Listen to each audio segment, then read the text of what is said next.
She is an assistant professor in the Department of Counseling Education, Psychology, and Special Education at Michigan State University. Dr. Zheng received her PhD degree from School of Education at the University of California, Irvine in 2013.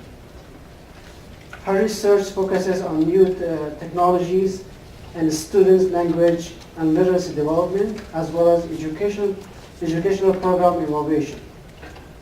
She is particularly interested in investigating the effect of social media on at-risk learners' language learning. She received numerous awards and honors, such as UCI's Public Impact Distinguished Fellowship in 2013, and National Foundation Committee for Advanced Discovery Research in Education Fellowship in 2011 and 12. Dr. Zheng's works also has been published in several journals, including Computer and Education, TESOL Quarterly, Journal of Adolescent and Adult Literacy, Journal of Science Education and Technology, Journal of Education Computing Research, and Equity and Excellence in Education. Dr. Zheng also is the editor-in-chief of Online Magazine Teaching in teaching Chinese in international context. She has also served the editorial board of Language Learning and Technology Journal. Today's speech, her speech will be about the teaching practices and interactions in online world language courses. So please welcome Dr. Zheng. Thank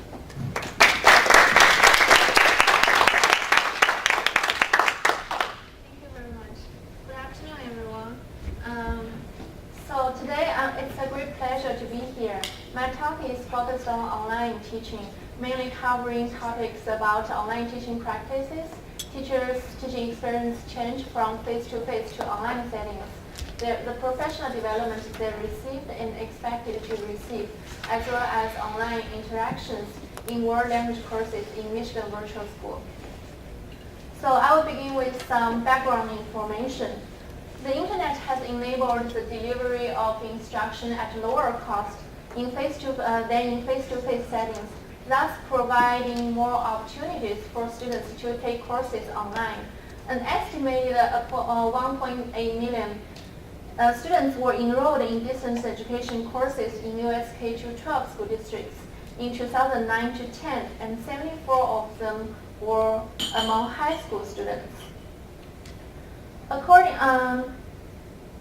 to a 2014 national report, the state virtual schools served more than 740,000 online course enrollment in 26 states, as colored in green in this map, in school year 2013 to 14.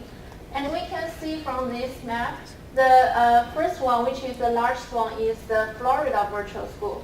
Florida Virtual School is by far the largest state virtual school and accounts for 50% of all course enrollments in state virtual schools nationally. And according to a national survey of U.S. K-12 school district administrators, online courses were offered mainly because of the following reasons, and most of them are related to student needs, including offering courses not otherwise available at the school, meeting the needs of specific groups of students, offering advanced placement or college-level courses, permitting students who failed a course to take it again, or reducing scheduling conflicts for students. Other than these student-related reasons, other possible reasons are like certified teachers are not available in traditional face-to-face environment, or in order to address the growing population and limited space.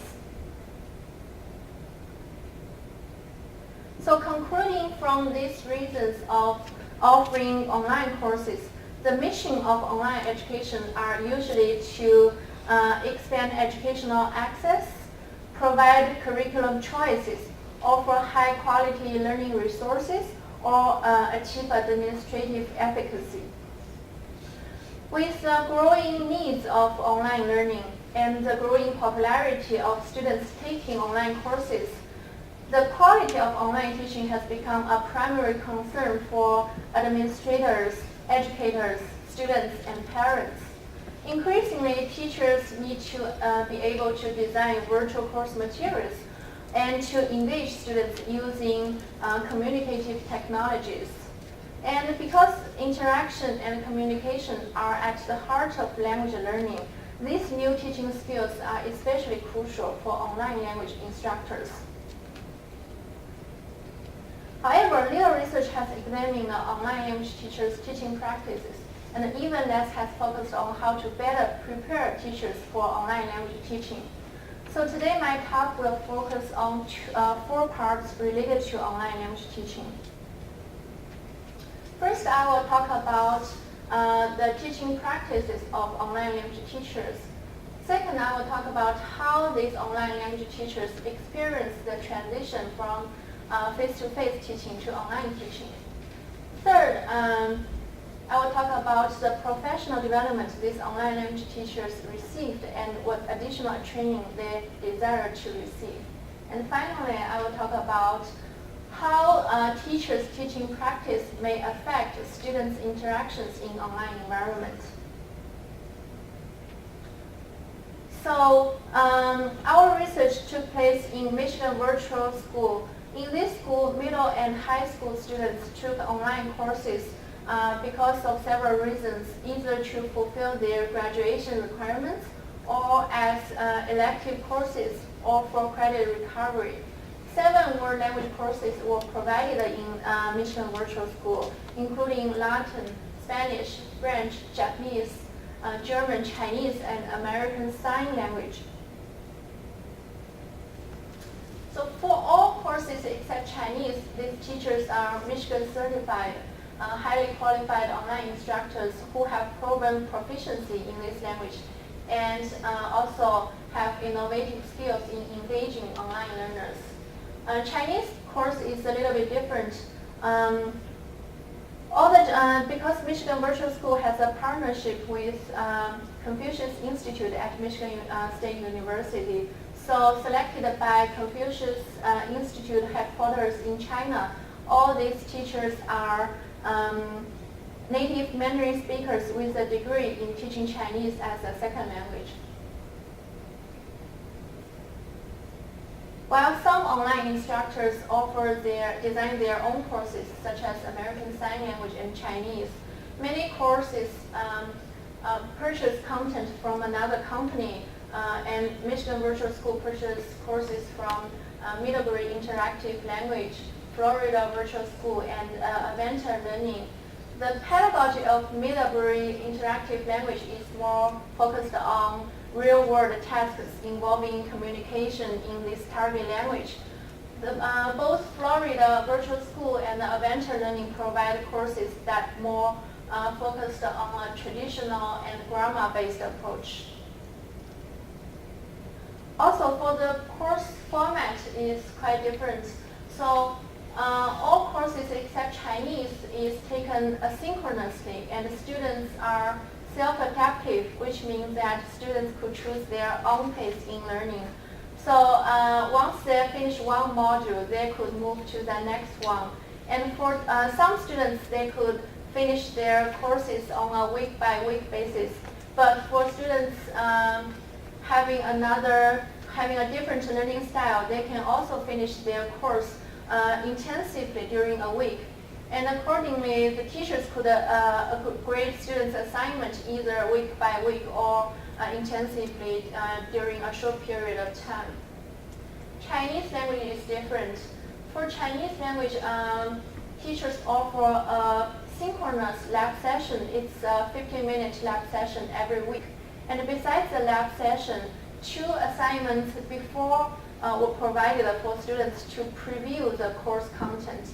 And 2 assignments were provided after the lab session for students to review what they have learned during the lab session. So students cannot learn the courses on their own pace.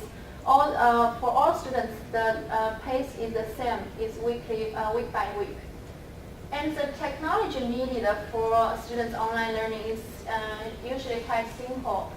For most courses, they only need a computer with internet, headphones, and microphone. For the Chinese course, because there is a synchronous session, so web conferencing software, in our context, Adobe Connect is used. And for American Sign Language, webcam for recording, signing videos is needed for students to have. So the first part, I will talk about online teaching practice and affecting factors.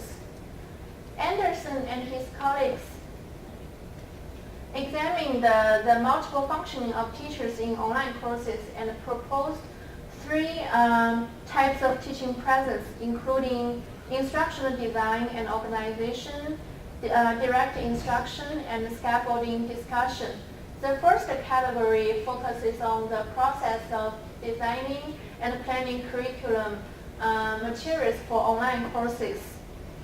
So teachers in this category play an organizational or managerial role as they set curricula, design teaching approaches, and utilize media for teaching.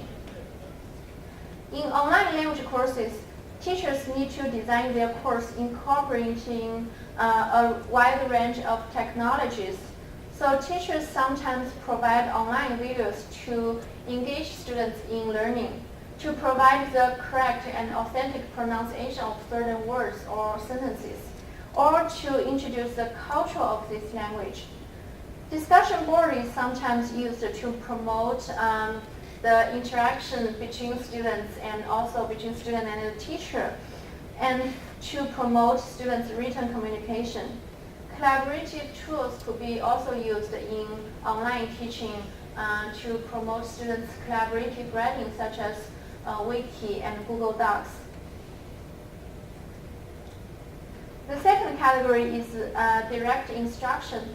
Direct instruction describes the intellectual and cognitive role that teachers play during online courses as leaders and knowledge providers.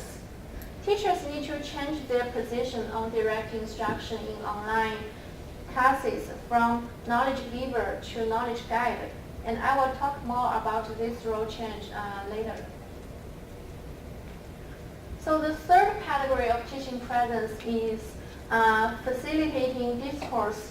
Teachers play a role of facilitator, supporting interaction among the students, the instructor, and also the course content in online environment. Facilitating discourse is especially important in online language courses, as linguistic interaction is the foremost key area of language learning pedagogy, and also the online environment pose many challenges for teachers to interact with their students due to the lack of contextual factors and also many kind of like non-verbal cues such as the eye contact or body language teachers usually use in their language teaching. So to compensate for the lack of these immediate non-verbal cues, teachers need to, in their communication, teachers need to use very concise and clear writing to communicate with students to avoid any kind of miscommunication. Also, teachers should try to provide timely feedback to their students. DiPietro proposed a framework that specified different instructional practices K-12 virtual school teachers should use in their online teaching, including like cultivating knowledge, fluid practice, supporting student success, managing the course, connect with students, and engaging students with content. Based on this pedagogy, we proposed 8 online language teaching practices that teachers should use in their online teaching. And we also designed our survey to ask all the language instructors in Michigan Virtual School about how frequently, how much they use this kind of teaching practices during their online courses. So we asked them how they agree or disagree with certain statements. For example, for communicating effectively, we asked the sample question is like, I self-monitor my communications to avoid miscommunication.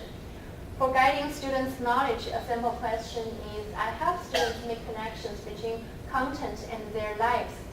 For promoting individual learning, a sample question is like, I communicate with students to provide individualized instruction. For engaging students with content, a sample question we ask is that I use technology to facilitate language acquisition. And some other teaching practices we propose are maintaining academic integrity, keeping the course a safe place, meeting students' needs, and scaffolding.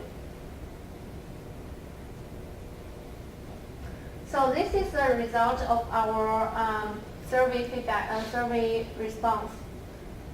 The results suggested that all these language teachers' online teaching practices were above average because we used a scale from 1 to 5, and then they are all above 2.5, indicating that all the language teachers used these teaching practices to a certain extent. According to these language instructors, the most frequently used teaching practices are academic integrity, effective communication, and scaffolding, while the least frequently used teaching practices by these language instructors are meeting students' needs and guiding students' knowledge. And it is interesting to find that although online learning is claimed to be beneficial for individual learning, and we find that individual learning and meeting students' needs are not very frequently used by these online language instructors.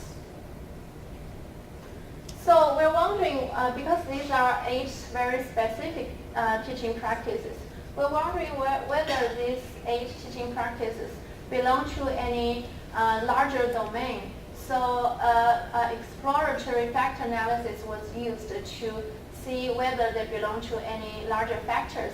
And the result comes up with 2 factors. The first factor covers 5 teaching practices, and the second factor covers 3.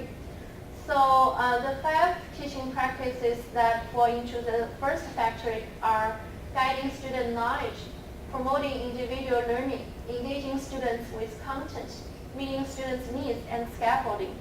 And anyone can find any common themes in these 5 categories?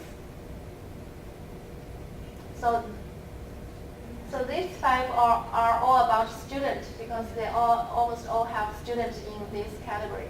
So we name this factor student-related teaching practice.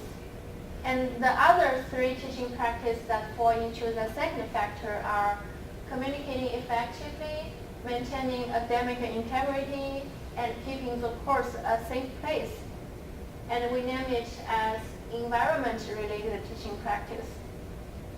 And we're wondering whether these online instructors use either student-related teaching practice or environment-related teaching practice more or less in their online language courses. So a t-test was conducted to compare. And then we found that for all these language instructors in the Michigan Virtual School, they used a significantly more environment-related teaching practice than student-related teaching practice. Student-related teaching practice are proven to be very important to students' online learning, as I will also discuss more in the later section.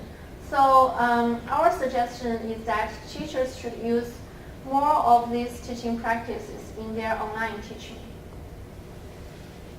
Also, I'm interested in looking into, is there any specific factors affecting teachers' use of these different kinds of teaching practice? So multiple regression was used to do the analysis, and we found that teachers of Chinese used significantly more STP, means student-related teaching practice, than teachers of other language. It's not because the language is Chinese, but more because of Chinese is the only course that provides a synchronous lab session, So during the synchronous lab session, teachers are able to design their own content, and also they have more opportunities to talk to the students, to interact with the students. So it is not surprisingly that they used more student-related teaching practice in their online teaching. And the second finding is very surprising because we found that teachers' education level had a significantly negative effect on their environment-related teaching practice, which means that teachers who had a higher education degree, they actually used less environment-related teaching practice. Because in our sample, most teachers hold a master's degree, and only one teacher has a bachelor's degree, and one teacher has a PhD degree. So it is difficult for us to generalize this finding to any other broader contexts. And the second part is about the adjustment of teaching practices. Because we all know that online teaching should not simply simulate face-to-face teaching via the use of technological tools. And successful practices used in traditional face-to-face teaching do not always translate into successful online teaching practices. We did an interview with all the Chinese instructors and observation of their teaching, and summarized 6 things about how they transfer from face-to-face to online teaching. Because Chinese is the only course that provides synchronous sessions, so we find it might be easier and possible for teachers to compare their teaching in different settings. And the first theme we find is classroom management. Teachers all mentioned that classroom management tends to be easier in online environment. And one possible reason for the easier classroom management is the format of online learning, because that students all take their courses at different locations, so they cannot see each other, and of course students cannot disturb each other in their learning. Another important factor contributing to easier classroom management, as reported by these teachers, is that students usually have a higher motivation towards and more interested in learning a foreign language in online environment than in a face-to-face environment. As one teacher said, in online language learning, students usually have higher motivation, clear goal, or relevant backgrounds. Students are more self-initiative. So I do not need to worry about discipline, which is the biggest difference between online and face-to-face instruction. These Chinese instructors also said that the course preparation is more time-consuming for them. And in face-to-face teaching, they said that they don't have to prepare every minute of class time. As long as they have an overall plan in their mind, it is easy for them to fill in the class time with different kinds of activities and conversations with students. In contrast, a synchronous session must be designed by a minute-by-minute basis. And it is very common for these teachers to write scripts that contains every single question they would ask for their students during their online session. One teacher said, I can easily teach for 4 hours in a traditional class with the content I prepare for the 15-minute sessions. Another situation is that some activities that are easily conducted in traditional classrooms need to be redesigned using specific online technologies. Teachers need to carefully select appropriate technologies such as pictures, videos, and other online resources in order to engage students in online learning. This selection process took considerable time and effort. For example, one Chinese teacher mentioned an activity. In face-to-face settings, she sometimes paired students together, with one student giving instruction in Chinese and the other following these directions to create a picture. However, in online setting, although this activity looks very engaging for young learners, it was neither easy enough to implement in online setting, nor an effective use of time in synchronous sessions.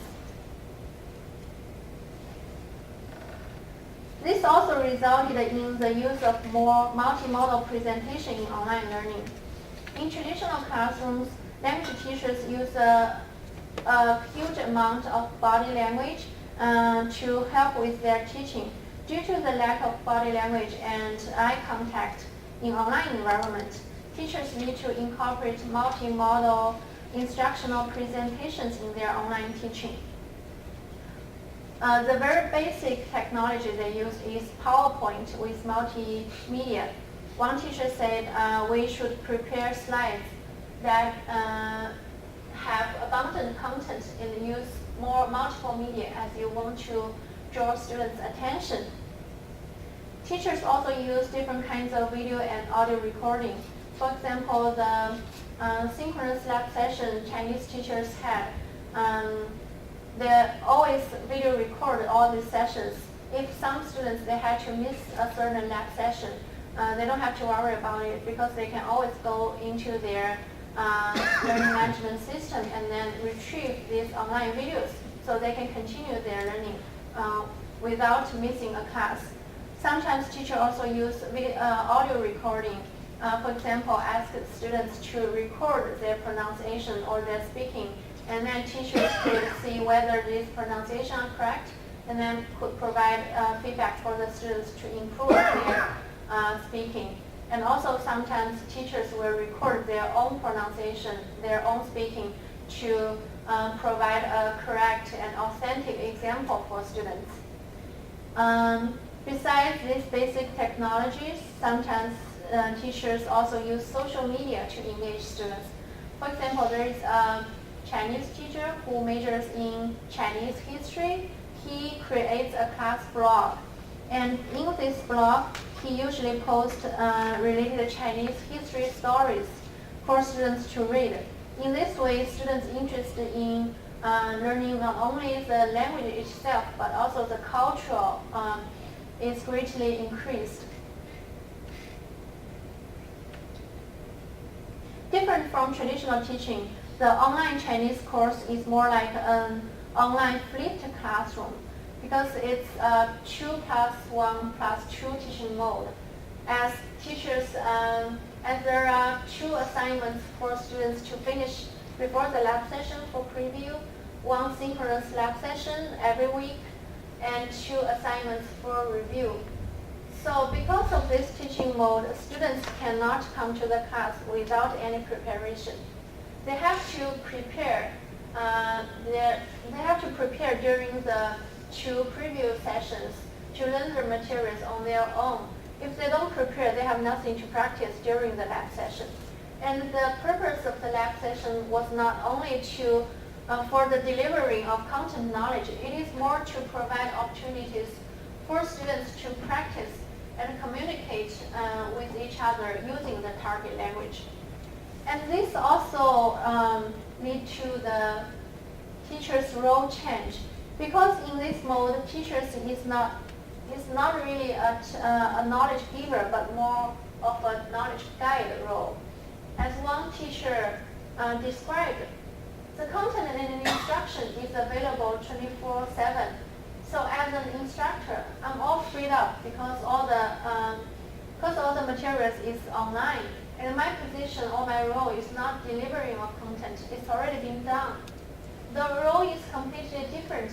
I see my role as more of a coach, and I take questions and guide students.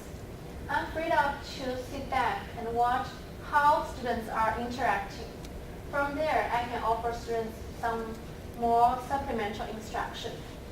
This role change is a big challenge for teachers, especially teachers who had extensive teaching experience in face-to-face teaching, because they have to have a better understanding of their transition, of their role change in different settings. The last thing we found from these online language instructors is timely response. As teachers and students mentioned, because they cannot see each other, students usually feel more isolated in online environments. To reduce their feeling of isolation and loneliness, timely response is highly suggested for teachers to provide to their students. In our online language courses, teachers usually respond to students' messages through their learning management system. During their lab session, they also have a chat box on the bottom of the screen. So sometimes when students have a question and they don't feel comfortable or they're too shy to ask in front of everyone, they can also type their question in the chat box. And teachers are required to do kind of multitasking. They have to teach the course, and also they can respond to the students' questions using the chat box at the same time. Besides these, teachers use other communication like email and phone calls to make sure that all the feedback to the students are very timely. And all these teaching adjustments could provide suggestions for beginning online instructors to better transition from face-to-face to online teaching. Another implication is that since online learning is more student-centered, at the early stage of online teaching, teachers need to have a better understanding of their role change from sit on the stage to guide on site. So the third part of my talk today is about professional development. Professional development is very essential to prepare teachers for online teaching. According to a 2007 national survey, less than 40% of all K-12 online teachers received PD prior to teaching online. And over the following 2 years, this number has increased double to 87%. Dolly and her colleagues brought up 5 topics of professional development in foundational knowledge of online teaching. This could include the foundational principle and theories related to online teaching and the psychology of online learning. Technology tools that include learning management system, communication technologies, multimodal presentation tools, and troubleshooting skills of the teachers. Facilitation strategies including promoting student autonomy and independence, active listening, building a learning community for students, and promoting engagement and interaction between the students and among students and between students and the teacher. The fourth category of the professional development is about online lesson design and development, such as subject matter specific online content, incorporate internet resources into course content, and multimedia design principles. And the final category is the digital etiquette, behavior and assessment. For example, digital etiquette and responsible behavior of students, authenticity of student work, responsible use of digital materials, and choosing appropriate assessment tools. So in our study, we asked all these online language teachers how much professional development they received, and later we asked them what kind of additional training they expected to receive in their future teaching. The results indicated that the most frequently area of professional development teachers received are effective communication, technology-based skills, structuring instructional content, and language-based technology integration. And the least 2 areas of professional development they received are finding high-quality resources and accommodating different learning styles. So then we asked what additional training they needed. And teachers mentioned the 3 top professional developments they needed in their future teaching, which are accommodating different learning styles, finding and evaluating high quality resources, and language-based technology integration. It is interesting to match what they received to what they need additional training in. We find that it is not surprising that finding and evaluating high quality resources and accommodating different learning styles are the 2 areas they receive the least professional development in. And these are the 2 areas they need additional training in. Then it is interesting to find that although language-based technology integration is among the top 3 areas of professional development they received, teachers still mention that they want more in this area. And also, for example, this one, technology or language-specific knowledge is not among the professional development teachers received most, and teachers didn't mention that they need additional training in this area.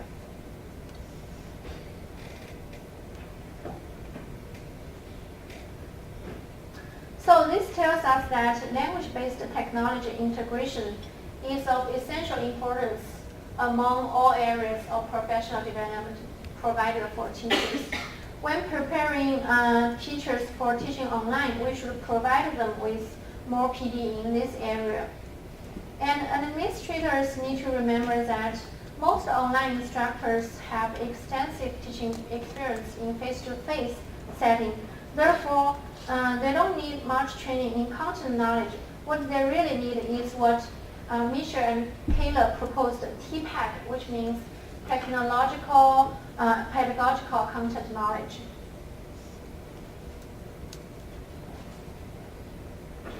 So the last part of my talk is online interactions.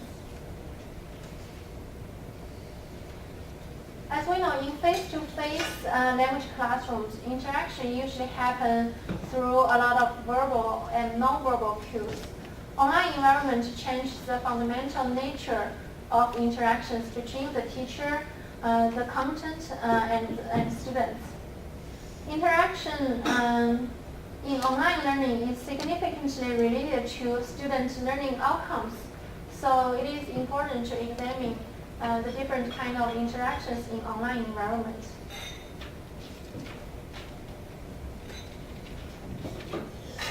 Online interaction should be seen as a multifaceted concept which involves the dynamic among student, teacher, and the content knowledge. Moore proposed 3 types of interactions in online environment, which are learner-learner interaction, learner-instructor interaction, and learner-content interaction.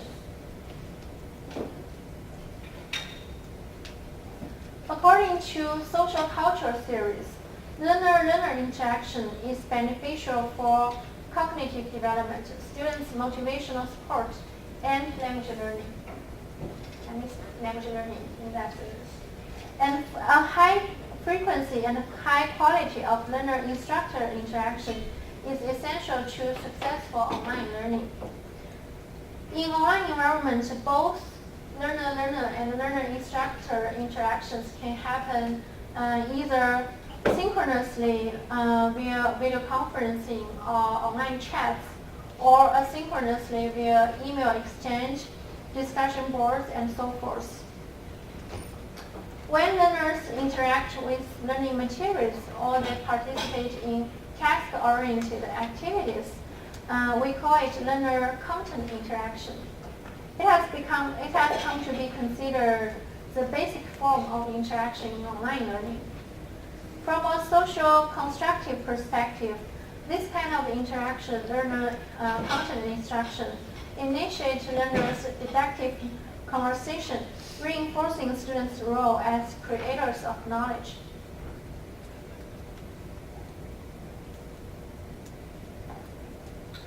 So in our study, we asked students, we distributed a survey to online learners and asked them how much of these three types of interactions they received during their online learning. And in our survey, a sample question we asked about the learner-learner interaction is that I communicate with my classmates about the course content through different technologies such as email, discussion boards, and messaging tools. And a question we asked about learner-instructor interaction is, I had numerous interactions with the instructor during the course.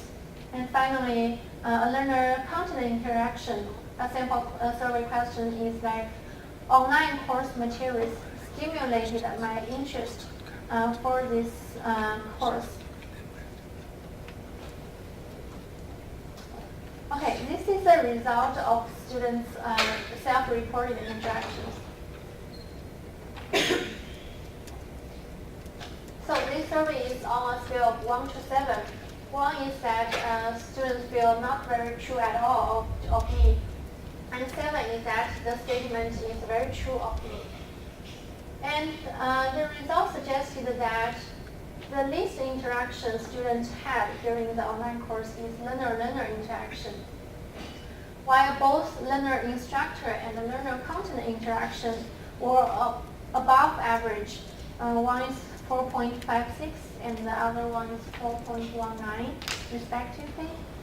Since learner-learner interaction is proven to be beneficial for students' language learning, it is important for online language teachers to design more activities to promote this kind of interaction, such as, for example, in synchronous session, teachers can design more group activities for students to interact with each other. Besides the synchronous session, teachers can use discussion boards in their after-class time for students to read each other's posts and respond to each other in this way that students can not only train students' reading ability, but also students' written communication with their peer students and teachers.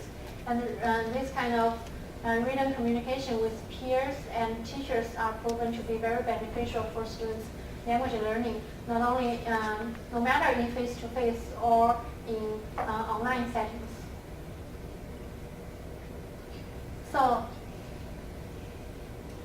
we want to see how teachers' teaching practice affected students' self-reported interactions. In order to relate these two types of data together, we used advanced statistical analysis called hierarchical linear modeling, HLM. So a two-level HLM was used to analyze how teaching practice affected interactions as student data nested within teacher data. So level 1 covers student data, which is their self-reported interaction. Level 2 is the teacher level data, reported teachers' teaching practices. We also controlled some other variables such as teachers' education level, their gender, their years of teaching, and their years of online teaching to see this relationship.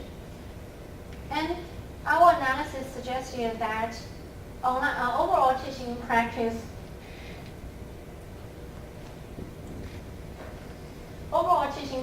had a significantly positive effect only on learner-instructor interaction, but not on learner-learner and learner-content instruction. Because as I mentioned in the first section, teachers' teaching practice include student-related teaching practice and environment-related teaching practice. And in our sample, teachers actually used more environment-related teaching practice than student-related teaching practice. So we want to see which specific teaching practice had this positive impact on students' interaction. So when we use the student-related teaching practice as an independent variable, we found that it is the student-related teaching practice that had a positive impact on both the learner-instructor interaction and the learner-content instruction. However, when we use the environment-related teaching practice as the independent variable, we found that it does not have any impact on learner-instructor, and learner-content interactions. So what does this mean? We cannot say that, I'm not saying that environment-related teaching practice is not important in online learning. It is important in terms of giving students a safe place to learn online. It is just from this result we can see that the use of environment-related teaching practice does not have an effect on student interaction. And as student interaction is closely related to their learning outcomes, so we can say that the environment-related teaching practice might not be able to improve student learning. What are the implications of all these research findings? First, increasing student-related teaching practice, as we can see from the result, could improve interactions, which would ultimately impact student learning outcomes. Thus, the first implication for language teachers is that when teaching online language courses, they should consider use more student-related teaching practices. Maybe we don't remember what are these teaching practices are. So I will show them again. So these are guiding students' knowledge, promoting individual learning, engaging students with content, meeting students' needs, and scaffold students for their online learning. In addition, teachers should promote all these three types of interactions in online language learning to increase students' language output, to motivate students in learning a foreign language, and to engage students in communicative ways with their peers and with the instructor, with the online instructor.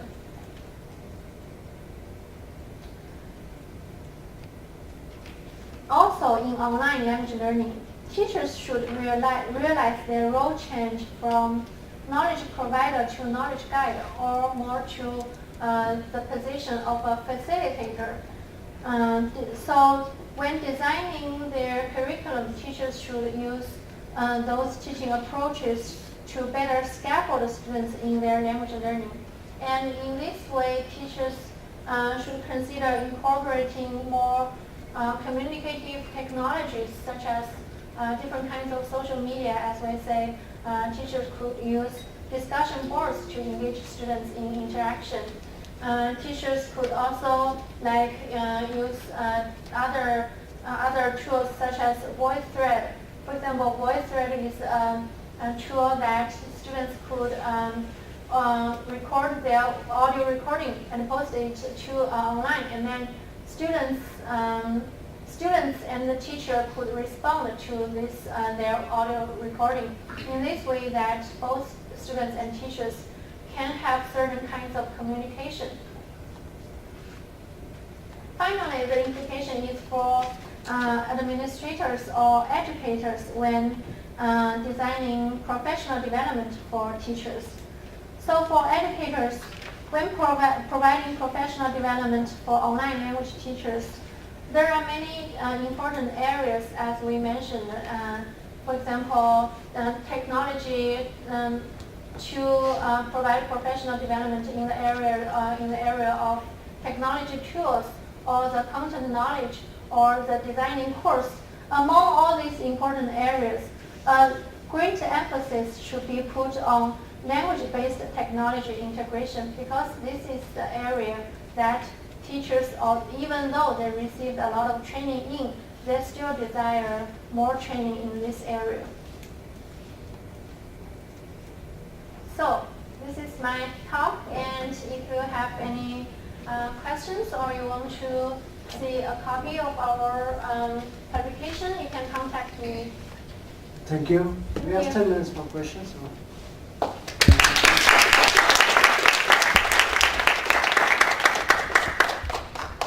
Any questions?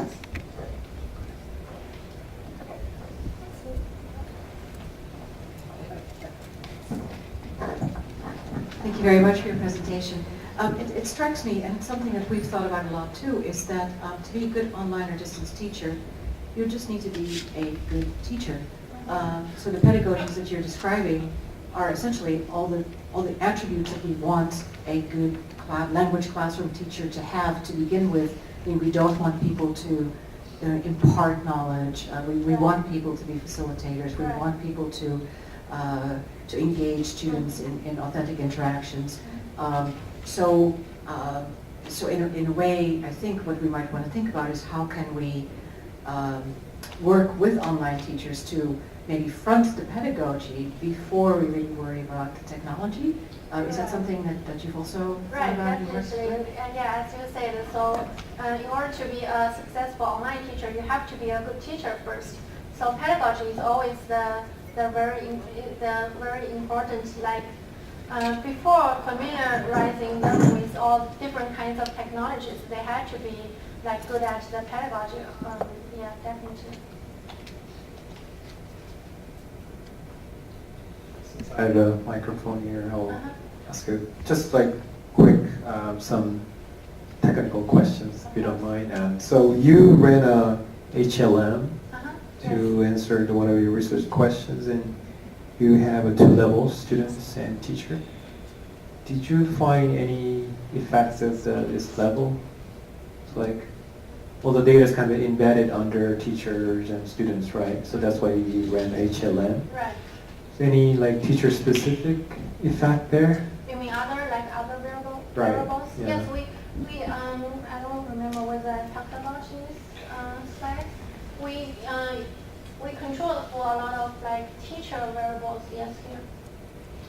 So we had teacher education level, gender, years of teaching, and years of online teaching in the analysis as a level 2 variables. And I didn't mention it in this slide because I feel it's not related. But actually, we do find that years of teaching has a significantly positive effect on the interactions.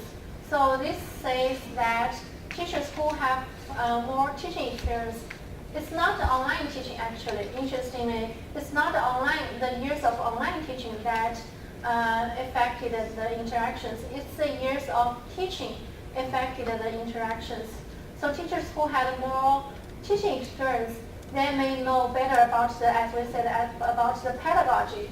So they also kind of engage students in different ways of interaction. So that says that I think it's not a finding in online environment. It should be the same, it should also be able to transferable to face-to-face settings. As teachers had more teaching experience, they are more able to facilitate their students. Also, they are more able to facilitate their students in different kinds of interactions. That's the only variable we find significant in our analysis.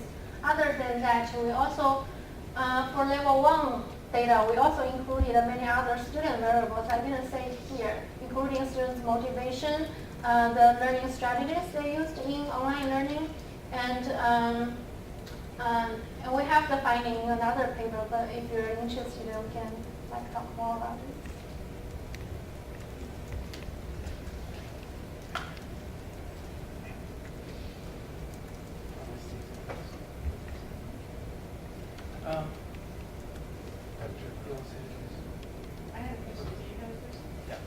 So I have a question about slide number 44, the previous slide. Yes.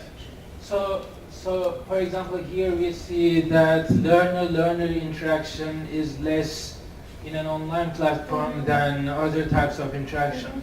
So is there any comparison basis here? So is it that these students are comparing their interaction in an online platform to a traditional platform? It's not a comparison. Maybe I didn't say.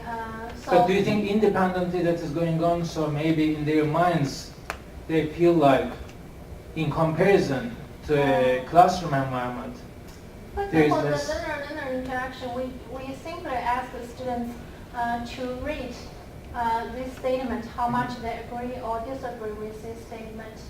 So it could be possible that students, when they're asking this, when they're answering this survey question, they are kind of comparing Right. it with their face-to-face learning. And the Because reason, for them it might be like an ideal situation. Right. So in comparison to a traditional classroom, if I would say, let's say number 6, if 6 out of 7 is my expectation of an ideal level of interaction in a traditional classroom, so then I might say, oh, okay, 3 is my level in an online platform. So I think maybe it would be good Mhm. to maybe somehow compare it also to traditional classrooms, maybe giving them another question like, how much interaction you would expect in a traditional language classroom or something like that. Yeah, So what that's do a you very think about possible reason. Thank you for bringing that up. And also, like in this, because the survey is distributed to students taking all kinds of world language, not only Chinese but other asynchronous session courses. So for many courses that provide a synchronous session, students learn on their own pace. So it is difficult for them to like talk to the other student or even like see each other in the online platform. So I think that's also an important reason why they used limited student-to-student interaction in this case. Thank you. I have a similar question, but related to the way beginning of the presentation when you talked about the instructors and how they rated how all of the different Professional level. No, not the professional development, but teaching strategy. the teaching strategies all the way at the beginning. And you said that they responded that they had somebody here and then somebody here. Mhm. Did you just do self-reporting of this? So you just asked them how they felt that they had done? No, for all what I reported here today, we only used the survey data to ask the teachers how they feel about their teaching. Have you considered doing an evaluation of the course and their teaching that is maybe the students reporting or maybe a third party coming in and evaluating? Because that's the only thing is I know some teachers are really hard on themselves and some people's are like, yeah, I do scaffolding. And you go, no, you don't really use scaffolding. Do you know what it is? Yeah, of course. So that's the only thing that I thought is if it's teacher reported, I don't know exactly Right. how accurate So, it's going to be. Yes, the triangulation of data is very important. So in this study, besides survey, for example, for the second research question about professional development, we did observation of the Chinese courses, and also we had extensive interview with the teachers. But for the for many courses, there are challenges to look at like how the teachers how their teaching practice is really are, because as I mentioned, in our context, many courses are purchased from a different company. So we have the issues to get into the system to look at how the teachers really do in this using this software. But if we can, it is definitely important to look at not only the self-reporting data, but what teachers really do in their actual teaching. So these weren't, I guess I missed that. These weren't curriculums that they developed. This was like a prepackaged curriculum that came to So there are them? like different models for Chinese language and American Sign Language. These are designed by the online instructors themselves. But for other languages, these courses are like purchased from a third source. Yes. Any other question? Okay. If you don't have any question, we will have 20 minutes break. And thank you for Dr. Zheng.